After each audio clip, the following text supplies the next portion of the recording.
मैं come sir. Yes please good afternoon sir. Good afternoon. बैठिए please. Mukesh Singh. जी sir. Yes.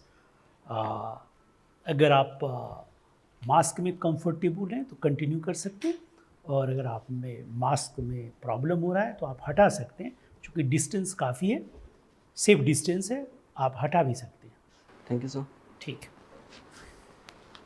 अब आप अपना एक संक्षिप्त परिचय दीजिए, जिसमें आपका नाम, जाति, धर्म का कोई चर्चा न हो, और इसके बाद भी हम इतना जान सके आपके बारे में ताकि आपके व्यक्तित्व परीक्षण को ठीक से कर पाए। हाँ प्लीज़ स्टार्ट। सर, मैं उत्तर प्रदेश के लखीमपुर खीरी जनपद से बिलोंग करता हूँ। मैं एक मध्यम वर्गीय कृषक परिवार से बिलोंग करता हूँ। मैंने अपने प्रारंभिक शिक्षा लखीमपुर खीरी से ही प्राप्त की है। उसके पश्चात मैंने दिल्ली विश्वविद्यालय से स्नातक की परीक्षा 2017 में उत्तीर्ण की थी। उसके पश्चात से मैं सिविल सेवा की तैयारी कर रहा हूँ। ठीक। तो आपका ऑप्शनल जो है वो इतिहास है, हिस्ट्री। जी सर। बताइए, इतिहास के किस भाग में, एंशिएंट, मेडिवल, मॉडर्न, या उसमें किसी पर्टिकुलर पार्ट में जिसमें आप कंफर्टेबल हो मैं उससे प्रश्न पूछूं। World history. Sir, ancient India से। एंशिएंट इंडिया से पूछे। एंशिएंट इंडिया में देखिए, हड़प्पा सभ्यता आप पढ़ते हैं। हड़प्पा सभ्यता का आपको डिक्लाइन हुआ, transformation of urban culture into rural and culture. एक लेटेस्ट थ्योरी जून 2019 में आया, जिसे हम कहते हैं मेघालयन थ्योरी। मेघालयन थ्योरी के आधार पर हड़प्पा सभ्यता का आपको डिक्लाइन कैसे हुआ? सर, एक्चुअली इसके बारे में मैंने पढ़ा नहीं है। लेटेस्ट तो यही सत्य है। अच्छा, यही सत्य है जो उसके डिक्लाइन की जो लेटेस्ट थ्योरी है, यही सत्य है। इसके पहले जो हम जानते थे वो सही नहीं जानते थे। सर, इस थ्योरी के बारे में मैंने पढ़ा नहीं है, मैं जाके पढ़ूंगा। अच्छा देखिए, मोहनजोदारो का दोबारा आपको खनन हुआ, तो जितना बड़ा शहर हमें मिला था उससे बहुत कई गुना बड़ा हो गया, और अभी भी खनन जारी है। हो सकता हो धौलावीरा से भी ज़्यादा हो। तो बताइए, इस तरह से हड़प्पा सभ्यता का, मोहनजोदारो सेंटर का इतना बड़ा फिजिकल एक्सपेंशन सभ्यता के किस लक्षण, किस विकास की प्रवृत्ति को का द्योतक है? बताइए। सर, ये हमें बताता है कि सभ्यता जो है, मतलब इसका इस यहाँ पे मतलब कृषि ज़्यादा विकसित होगी और व्यापार वाणिज्य बेहतर होगा, लोगों का जीवन स्तर उच्च रहा होगा, और यहाँ पे कई वर्गीय विभाजन रहा होगा। तो जो ठीक है, हमारा हड़प्पा सभ्यता जो है मोर एंड लेस जो माना जाता है आपको 2500 बीसी से 1700 बीसी के बीच में रहा। लेकिन इंडस वैली में वहाँ पर सभ्यता है, और इंडियन सब कॉन्टिनेंट में उसी समय बाकी जगह कहीं स्टोन एज है, कहीं पर आपको कैल्कोलिथिक ताम्रपाषाण संस्कृति है। तो भारत के बाकी भागों में सभ्यता का विकास क्यों नहीं हुआ? सर, क्योंकि अगर पूर्वी भारत में आ जाते हैं, गंगा यमुना दोआब में आ जाते हैं, तो वहाँ पे क्या था कि जंगल। तो पेनिनसुलर प्लेटू में तो जंगल नहीं था, जहाँ पर आपको बाद में जोड़वे संस्कृति डेवलप हुई, वो तो ड्राई एरिया था। ऑलमोस्ट सेम क्लाइमेट था जैसा आपको हड़प्पा सभ्यता वाले क्षेत्र का था। सर, क्योंकि विचार दिया गया है कि जो है हड़प्पा सभ्यता का विकास जो है नदी घाटी की वजह से हुआ, कुछ व्यापार वाणिज्य का कारण रहा होगा। इस कारण नदी घाटी तो सभी जगह। सर, कुछ उपजाऊपन से रहा होगा, या दक्षिणी भारत में। चलिए, हमारा ऋग वैदिक काल है और उत्तर वैदिक काल है। ऋग वैदिक काल में वर्णा सिस्टम जो है वो आपको हेरिडिटरी नहीं है, वंशानुगत नहीं है। लेकिन उत्तर वैदिक काल में ये वंशानुगत हो जाता है। जी। इसका क्या आधार है कि किस प्रकार की घटना घटी कि वर्ण व्यवस्था में ये आपको आमूलचूल परिवर्तन आया? 1000 बीसी के बाद वर्ण व्यवस्था हमारा हेरिडिटरी हो गया, क्या कारण था? सर, उत्तर वैदिक काल में जब लोहे का प्रयोग हुआ और कृषि होने लगी, तो कहीं ना कहीं जो है संपत्ति रखने की परंपरा चल पड़ी एक। गुप्त काल को आपने ठीक से पढ़ा है? जी। गुप्त काल में एक भागवत संप्रदाय का अभ्युदय होता है, और माना जाता है यहीं से आपको जो मिडिवल पीरियड में ज़बरदस्त आंदोलन चला, जिसे भक्ति आंदोलन कहते हैं, उसका एलिमेंट हमें कहाँ मिलता है? आपको भागवत संप्रदाय में। तो बताइए, भागवत संप्रदाय का मूल दर्शन क्या था? विष्णु के उपासक थे भागवत संप्रदाय। दशा अवतार के कंसेप्ट दिया। बताइए, दशा अवतार के कंसेप्ट देने के पीछे क्या वजह था? विष्णु के 10 अवतार बताए भागवत संप्रदाय ने। इसका क्या वजह है? सर इसके बारे में नहीं पता, इसके बारे में आपको जानकारी नहीं? जानकारी नहीं। अच्छा, उत्तर प्रदेश में एंशियंट हिस्ट्री में हड़प्पा सभ्यता का एक साइट मिलता है जिसे आलमगीरपुर कहते हैं। आलमगीरपुर साइट से हड़प्पा सभ्यता के किन किन एलिमेंट्स पर आपको प्रकाश पड़ता है? खुदाई में क्या क्या एलिमेंट्स हमें मिले? सर इसके बारे में जानकारी। अतरंजी खेरा के बारे में आप जानते हैं? अलीगढ़ के पास है। जी 800 BC के आसपास का वहाँ पर आपको लिटर वैदिक का लोहा के प्रयोग का इस्तेमाल मिलता है। तो ये जो लोहा मिला है वो कहाँ से लाया जाता था? क्योंकि वहाँ तो लोहा मिलेगा नहीं। ठीक है, थैंक यू। प्लीज ये बताएं, भारत में मंदिर निर्माण कब से शुरू होता है? सर अगर मंदिर निर्माण का गुप्त काल से सर। पहला मंदिर किसको मानते हैं? सर अगर पुरातन मंदिरों में देखा जाए तो कानपुर का भीतरगांव मंदिर को माना जा सकता है कि पहला मंदिर। ओके, वो भी शायद दशावतार मंदिर है। सर किस शैली का मंदिर है वो? सर नागर शैली का। नागर शैली। ओके, इसके अलावा और कौन कौन सी शैलियाँ भारत में मंदिर निर्माण की? सर उत्तर भारत में नागर शैली थी, दक्षिण भारत में द्रविड़ शैली थी, और उत्तर भारत और दक्षिण भारत के जो बीच का संक्रमण क्षेत्र है, जैसे दक्कन का पठार, तो यहाँ पे इन दोनों का मिश्रण था, तो उसे बेसर शैली के रूप में जाना गया। ओके, ये सारे गुप्त काल के बाद शुरू हुए हैं। जी सर, गुप्त काल में विकास चालू हुआ है इनका। भारत में जो है मूर्ति पूजा की शुरुआत आपको कहाँ से मानी जाती है? सर मूर्ति पूजा उत्तर मौर्य काल के पश्चात, जब मौर्योत्तर काल में मूर्ति पूजा का विकास देखा जा सकता है। पहली पूजित मूर्तियाँ किसकी थी भारत में? सर यक्ष और यक्षिणी की। पूजित मूर्तियाँ। सर इसके बारे में कन्नौज किस लिए फेमस था एंशिएंट टाइम में? कन्नौज सर त्रिपक्षीय संघर्ष हुआ था सर यहाँ पे 750 ईस्वी के बाद पाल, प्रतिहार और गुर्जर में। और सर यहाँ से मतलब एक ऐसे लोकेशन थी। हर्षवर्धन की राजधानी क्या थी? सर कन्नौज थी। हर्षवर्धन किस वंश का राजा था? पुष्यभूति वंश। अच्छा, ये बताएं कि आपका हिस्ट्री ऑप्शन रहा है जी ठीक है। एंशिएंट टाइम में, एंशिएंट हिस्ट्री में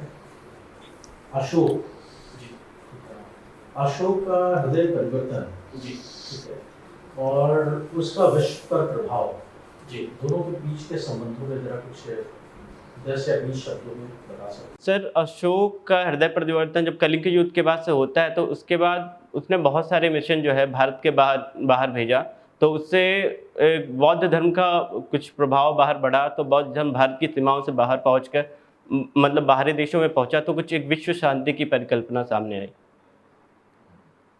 और संघर्ष कम हुए जो तत्कालीन साम्राज्य थे। तो आप अशोक की सबसे बड़ी विशेषता क्या मानते हैं जो आज तक कुछ उसमें बाकी राजाओं से, बाकी सम्राटों से क्या चीज़ उसकी सबसे महत्वपूर्ण है? 3 बातें बताएं जो उसको महान बनाती हैं। सर सबसे महत्वपूर्ण तो जो उसने धम्म का प्रतिपादन किया और एक पितृवत राज की संकल्पना प्रस्तुत की कि प्रजा को अपने पुत्र समान माना, और तीसरा था कि मतलब विदेशों से जो है मैत्रीपूर्ण संबंध, मतलब कलिंग युद्ध के पश्चात। धम्म क्या था? अशोक का धम्म सर एक सामाजिक संकल्पना थी जिसके अंदर कि यह प्रतिपादित किया गया था कि मतलब अपने से बड़ों का सम्मान कीजिए। ये बताइए कि ठीक है, धम्म एक सामाजिक परिकल्पना जी। अच्छा, भारत के वर्तमान संविधान की कुछ भी चीजें आप अशोक के टाइम से जोड़ सकते हैं? सर अशोक स्तंभ को भारत का राज्य चिन्ह माना गया है और एक कल्याणकारी राज्य की परिकल्पना जो है भारतीय संविधान में, उससे अशोक के राज्य से जोड़ के देखा जा सकता है। और सर मैं ध्यान नहीं कर पा रहा हूँ। उसने अपनी जनता को जो है ट्रांसक्रिप्ट लिख करके संबोधित किया। अपनी तो आज का ये RTI है, जो एक्ट होते हैं वो कभी लिखित रूप में नहीं होते थे। उस टाइम पे रिटन फॉर्म में उसने बहुत सारी राज्य आज्ञाएं जारी की। अच्छा, ये बताइए आप लखीमपुर खीरी से। जी लखीमपुर खीरी उत्तर प्रदेश की किस बेल्ट में आता है? सर तराई बेल्ट में। तराई बेल्ट। वहाँ की सबसे बड़ी खासियत खूबी क्या है? 3 खूबियाँ। सर खूबियाँ मतलब एक तो वहाँ पे जो नदियाँ ही हैं, तो भाबर प्रदेश के जस्ट नीचे पड़ता है तराई प्रदेश, तो वहाँ पे मतलब प्रचुर मात्रा में जल है और स्वच्छ जल है। फेमस है काफ़ी लखीमपुर खीरी, नेशनल पार्क वगैरह। दुधवा नेशनल पार्क है वहाँ पे, और सर छोटी काशी के नाम से गोला गोकर्णनाथ है, जिसका कि एंशियंट टाइम में रावण की तपस्या से जिसको जोड़ा जाता है सॉरी। तो आपकी जो हॉबीज़ हैं मुकेश जी, आप कह रहे हैं पोस्ट क्रॉसिंग, जी सर। ये होता क्या है? सर बेसिकली एक सोशल मीडिया प्लेटफॉर्म के जैसा है, जैसा कि आपका फेसबुक होता है। तो उसमें क्या है कि हम एक आईडी बनाते हैं, तो उसके बाद किसी वर्ल्ड के किसी भी मतलब जैसे सभी ने आईडी बनाई तो सबको रैंडम एड्रेस, जैसे मुझे अगर किसी को पोस्ट कार्ड भेजना है तो एक रैंडम एड्रेस दिया जाएगा मुझे, तो मैं उसका अपना मतलब कोई फीलिंग्स या फिर किसी चीज़ के बारे में उसको लिख के उसको भेज सकता हूँ। तो अपनी भावनाओं का आदान प्रदान करने का एक भावनाएं माध्यम या है। फिर कोई कल्चर हो या जो फिर भी कोई- चीज़ हो। Yes sir. टेरेस गार्डनिंग, क्या क्या उगाते हैं भाई अपने टेरेस पे?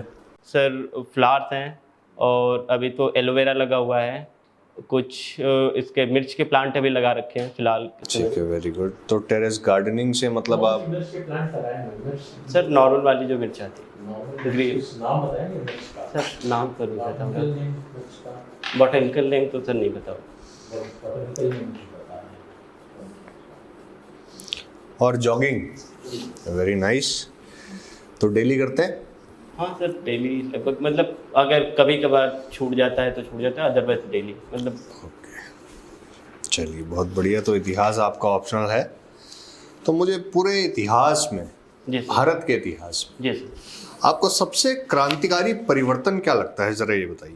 सर भारत के इतिहास में- प्राचीन भारत से लेकर आधुनिक भारत तक जी सर। सबसे क्रांतिकारी चीज क्या हुई है भारत के इतिहास में? सर उत्तर वैदिक काल में जो लोहे का प्रयोग था वो मुझे सबसे क्रांतिकारी लगता है, क्योंकि उसके पश्चात मानव का जीवन एकदम से जो खानाबदोशी जीवन था वो आधुनिक जीवन की ओर अग्रणी हो गया। क्या परिवर्तन देखने को मिला मुख्य रूप से? सर लोहे का प्रयोग के बाद से मतलब सारे ही क्षेत्रों में हम परिवर्तन देख सकते हैं। जैसे कि अगर हम राजनीतिक क्षेत्र में देखें तो जो अभी तक कबीलाओं मतलब राजा था तो कबीले के प्रमुख के रूप में था, उसके बाद वो राजा के रूप में उभर के आता है, एक टैक्स की संरचना उसके बाद से आ जाती है। और धर्म के क्षेत्र में अगर देखें तो धार्मिक कर्मकांड का प्रारंभ हो जाता है, जिसको कि हम अभी भी देख सकते हैं। इसी प्रकार अगर सामाजिक क्षेत्र में देखें तो हम स्त्री की दशा वहीं से गिरना प्रारंभ हो जाती है, क्योंकि जहाँ जैसे जैसे संपत्ति का कॉन्सेप्ट आगे बढ़ता है तो वैसे वैसे महिलाओं की स्थिति गिरती हुई दिखाई पड़ती है। अच्छा, तो मतलब ये है कहने का आपके कि जो आधुनिक व्यवस्था में भी आप जो समस्याएं देखते हैं जी सर। उसकी शुरुआत होती है जब लोहे का आप खोज करते हैं तब से? सर केवल समस्याएं नहीं, मतलब मानव जो आधुनिकता की ओर बढ़ा। मतलब ज़्यादातर तो आपने समस्याएं बताई ना। सर समस्या वो महिला की स्थिति को अगर महिला की स्थिति है, चाहे समाज में जटिलताएं हैं, जी है ना। जटिलताएं तो उसको तो मैं समस्या नहीं कहूँगा, लेकिन जैसे महिला की स्थिति है, जी तो महिला की स्थिति में आपने परिवर्तन मतलब कि प्राचीन भारत में और आधुनिक भारत में महिला की स्थिति में गिरावट है आप कह सकते हैं। सर एक तरीके से देखा जाए तो अरे कहा जा किस सकता है किस कि- प्रकार से है, जरा गिरावट आप ये बताइए, और किस प्रकार से उसको सुधारा जा सकता है? सर अगर प्राचीन काल देखते हैं हम, अगर ऋग्वैदिक काल देखते हैं तो वहाँ पे हम देखते हैं सभा और समिति में महिला का पार्टिसिपेशन था, सोशल वर्क में उसका पार्टिसिपेशन था, एजुकेशन में उसका पार्टिसिपेशन था। लेकिन आधुनिक जैसे ही उत्तर वैदिक काल आता है या उसके परिवर्ती कालों में हम देखते हैं, जैसे जब यहाँ भारत में मुस्लिम शासन स्टार्ट होता है तो महिला की स्थिति में काफ़ी गिरावट आ जाती है, पर्दा प्रथा प्रारंभ हो जाती है, सती प्रथा प्रारंभ हो जाती है। और वर्तमान में कुछ सुधार तो हुए हैं, लेकिन कहीं ना कहीं एक जो पितृसत्तावादी हमारा समाज है तो वहाँ पे महिला की स्थिति अभी भी पुरुष की तुलना में काफ़ी कम है, मतलब निम्न कहा जा सकता है एक तरीके से। और अगर इसमें सुधार का अगर क्षेत्र देखा जाए तो सबसे पहले तो महिला को जो है आर्थिक रूप से सशक्त करना होगा, क्योंकि जब महिला आर्थिक रूप से सशक्त होगी तो वो अपने निर्णय को स्वयं ले सकेगी और कहीं ना कहीं उसकी स्थिति में, सामाजिक स्थिति में अपने आप सुधार देखा जा सकता है। तो एक प्रशासक के रूप में आपकी जिम्मेदारी या आपका योगदान क्या रहेगा कल को जब आप प्रशासक बन जाएंगे? तो समाज में किस तरीके से महिलाओं की स्थिति को बेहतर करने में आप योगदान कर पाएंगे, जरा बताइए। सर अगर एक प्रशासक के रूप में सबसे पहले तो मैं महिलाओं की स्थिति में सुधार के लिए प्रारंभिक शिक्षा के स्तर पे काम करना चाहूँगा, कि जहाँ पे महिलाओं मतलब देखते हैं कि बालिकाओं का मतलब 5th या 6th तक जो अगर गांव के आसपास स्कूल रहता है तो वहाँ पे काफ़ी इनरोलमेंट रेशियो अच्छा रहता है, लेकिन उसके बाद एकदम से डिक्लाइन हो जाता है। तो उसमें थोड़ा उस क्षेत्र में काम करने का प्रयास करूंगा मैं। उसके बाद महिला की सुरक्षा के क्षेत्र में काम करने का प्रयास करूंगा, जैसे कि महिलाएं रात नाइट शिफ्ट में भी काम कर सके या फिर बेबाक होकर घर से बाहर निकल सके, तो इन क्षेत्रों में मैं काम करना। नहीं, आप काम तो करेंगे, क्षेत्र आपने बता दिए, लेकिन आप क्या काम करेंगे ये भी बताइए। सर जैसे कि सुरक्षा, महिलाओं की सुरक्षा के क्षेत्र में अगर देखा जाए तो उसमें मैं सेल्फ डिफेंस की ट्रेनिंग हो गई, या फिर रात में पुलिस की पेट्रोलिंग बढ़ा सकते हैं, मतलब जहाँ पे आवश्यक हो वहाँ पे। और शिक्षा के क्षेत्र में जैसे स्कूल का इंफ्रास्ट्रक्चर ऐसा हो कि मतलब बाद में ड्रॉप ना हो। जैसे आजकल मतलब वर्तमान समय में अगर देखा जाए तो ड्रॉप का सबसे मुख्य कारण यही है कि टॉयलेट जैसे आधारभूत अवसंरचनाएं नहीं, तो उनके क्षेत्र में मैं काम करूँगा।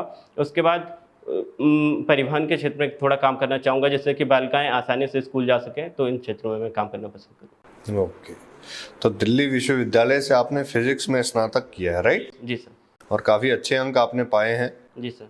बहुत बढ़िया। तो मुझे ये बताइए, क्या जो न्यूक्लियर रिएक्टर होता है आपका, उसकी वो किस तरीके से काम करता है, कुछ बता सकते हैं? सर उसमें बेसिकली फिजन होता है, मतलब उस न्यूट्रॉन जो यूरेनियम है, बेसिकली अगर यूरेनियम 235 का प्रयोग किया जाता है तो उस पर न्यूट्रॉन की बमबारी की जाती है, तो उसका विखंडन होता है, तो जिससे जो ऊर्जा निकलती है उसको फिर हम विद्युत ऊर्जा में परिवर्तित करते हैं। अच्छा, मैं ये जानना चाह रहा हूँ, क्या जितने भी न्यूक्लियर रिएक्टर होंगे क्या वो सभी फिशन के ऊपर काम करेंगे, विघटन पे काम करेंगे, या संलयन पे भी काम कर सकते हैं? भविष्य में संलयन की संभावना है, जिस पे अभी काम किया जा रहा है। फ्रांस में अभी एक प्रोजेक्ट चल रहा है, अभी चाइना ने अपना प्रोजेक्ट स्टार्ट किया है इस पर, तो भविष्य में हो सकता है कि हम फ्यूजन से जो है एनर्जी प्रोड्यूस कर पाए। तो फ्यूजन में दिक्कतें क्या है, जरा कुछ? फ्यूजन सर मतलब नॉर्मल अगर हम कंडीशंस में देखें तो फ्यूजन को हम सस्टेन नहीं कर सकते, उसके लिए बहुत हाई टेम्परेचर चाहिए और बहुत प्रिसीजन चाहिए। तो उसके लिए सर कुछ मैग्नेट बना रहे हैं, जिससे कि वॉल के आसपास उसका जो प्लाज्मा वॉल से ना टकराए। तो अगर ऐसा होता है तो बहुत हाई टेम्परेचर होगा और ब्लास्ट होने का डर है, उसके पश्चात जो फ्यूजन की प्रक्रिया रुक जाएगी, तो इसलिए सर नॉर्मल। ठीक है।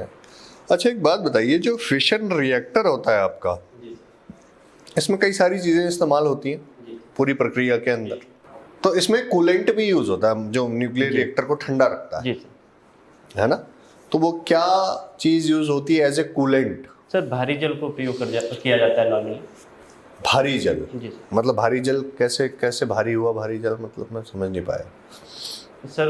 उसको बनाने की प्रक्रिया तो मुझे नहीं, बनाने की नहीं, भारी जल को भारी जल क्यों कहते हैं हम? सर ड्यूटेरियम डाइऑक्साइड होता है। अच्छा, मुझे एग्जैक्टली इसके बारे में अंदाजा नहीं है, लेकिन कुछ नॉर्मल जल की तुलना में भारी होता होगा, कुछ ऐसा होगा सेम उसका कॉन्सेप्ट, लेकिन एग्जैक्टली नहीं पता सर।